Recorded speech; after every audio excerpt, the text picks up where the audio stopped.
सद्गुरुवे नमः।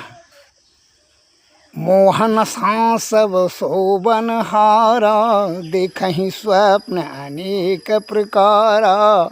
मोह की नशा में मनुष्य नाना प्रकार का प्राणी सपना देखते हैं और मौत को भूल जाता है।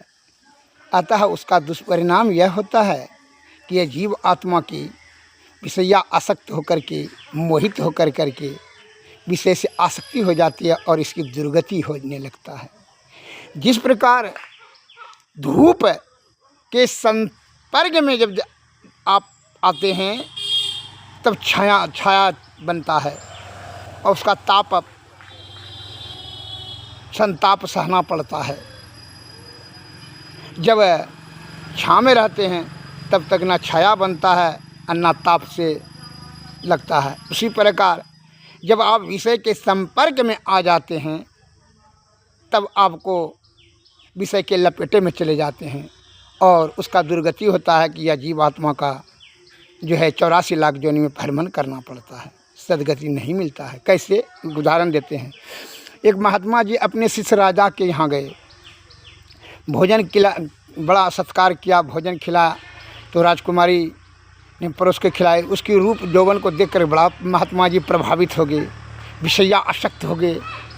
अब वह राजा से कहा कि जय राजकुमारी से कुछ गप करना चाहते हैं। क्योंकि हाँ कीजिए ना गुरुदेव, इसमें हमको क्या दिक्कत है। तो एकांत में गई तो कहता है कि हम तुमको जो है ना भोग विलास करना चाहते हैं, तुम्हारे रूप से हम मोहित हैं। वह राजकुमारी समझ गया कि जो है ना विषय के संपर्क में आकर के यह अपने 50-60 वर्षों का जो है तपस्या, अपने हमारे पिताजी के गुरु हैं, इनका जो है धर्म का रक्षा करना है, ये पथ भ्रष्ट हो रहे हैं, रूप में फंस गया, रूप जाल में। कहा ठीक है गुरुदेव, अगला एतवार को आइएगा, तैयार हैं हम।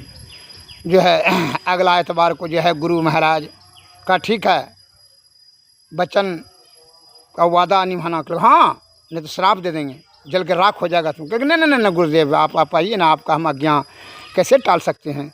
अब अगला एतवार को आइए ना। बस अगला एतवार को आया महात्मा जी। नौड़ी ने कहा, उसके दाई ने कहा चलिए ना गुरुदेव, माँ महारानी जो है राजकुमारी माँ भीतर फाटक में आपका इंतजार कर रही है। इधर वो तब तक क्या हुआ था, राजकुमारी ने मल मूत्र का पसीना जो त्यागता था, बड़ी अति बीमार हो गई। बीमार के कारण से हड्डी दिखाई पड़ता था, रूप तो इसका ख़त्म हो गया। मांस जो है ना उस सब को एकत्रित करके हड़िया में रखा था। उधर से वही रास्ता से लेकर बड़ा दुर्गंध हुआ। महात्मा जी को कहा, कह रही यही दूसरा रास्ता लगे, यही चलिए ना। वहाँ राजकुमारी को देख करके खटिया में पड़ा हुआ था पलंग पर, एकदम हड्डी की तरह। कहा तुम्हारा रूप कहाँ हुआ? कल के गुरुदेव देखे ना मल मूत्र